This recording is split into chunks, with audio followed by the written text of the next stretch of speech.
പരിശുദ്ധ പരമ ദിവ്യകാരുണ്യേശോയ്ക്ക് എന്നേരവും ആരാധനയും സ്തുതിയും പുകഴ്ചയും ഉണ്ടായിരിക്കട്ടെ. ഇന്ന് മെയ് മാസം 12-ാം തീയതി തിങ്കളാഴ്ച. കർത്താവെ, നല്ലൊരു പ്രഭാതം നൽകി ഞങ്ങൾ അനുഗ്രഹിച്ചിരിക്കുന്നതിനോർത്ത് നന്ദി പറയുന്നു. കർത്താവെ, ഈ പുതിയ ദിവസത്തിൽ അങ്ങേക്ക് ഏറ്റവും യോജിച്ച ജീവിതം നയിക്കാൻ വേണ്ട കൃപ നൽകി ഞങ്ങൾ അനുഗ്രഹിക്കണമേ. വചനങ്ങൾക്കനുസരിച്ച് ജീവിക്കുവാൻ, അങ്ങയുള്ള സ്നേഹത്തെ പ്രതി ചുറ്റുമുള്ളവരിലെല്ലാം നന്മ ചെയ്ത് അവർക്ക് സഹായങ്ങൾ ചെയ്യുവാൻ ഞങ്ങൾക്ക് വലിയ കൃപ നൽകി ഇന്ന് അനുഗ്രഹിക്കണമേ.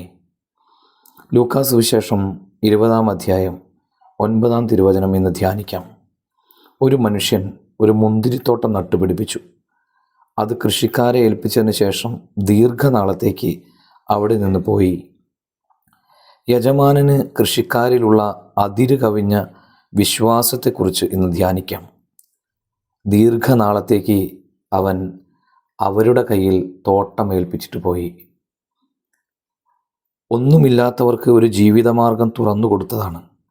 പക്ഷേ സ്വാർത്ഥത അവരെ അന്ധരാക്കി മാറ്റി. തങ്ങൾ ചെയ്യുന്ന കാര്യങ്ങളിലെ അപകടം അവർ തിരിച്ചറിഞ്ഞില്ല. ചില ആവർത്തനങ്ങൾ തെറ്റുകളെ ശരി പോലെ തോന്നിപ്പിക്കും.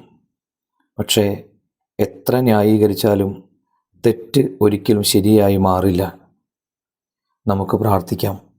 കർത്താവേ, ഞങ്ങൾക്കുള്ളതെല്ലാം അങ്ങയുടേതാണെന്ന തിരിച്ചറിവ് ഞങ്ങൾക്കുണ്ടാകാനും ഏറ്റവും എളിമയോടെ കുറവുകൾ അംഗീകരിച്ച് തിരുത്തലിൻ്റെ ജീവിതം നയിക്കുവാനും ഞങ്ങളെ സഹായിക്കണമേ.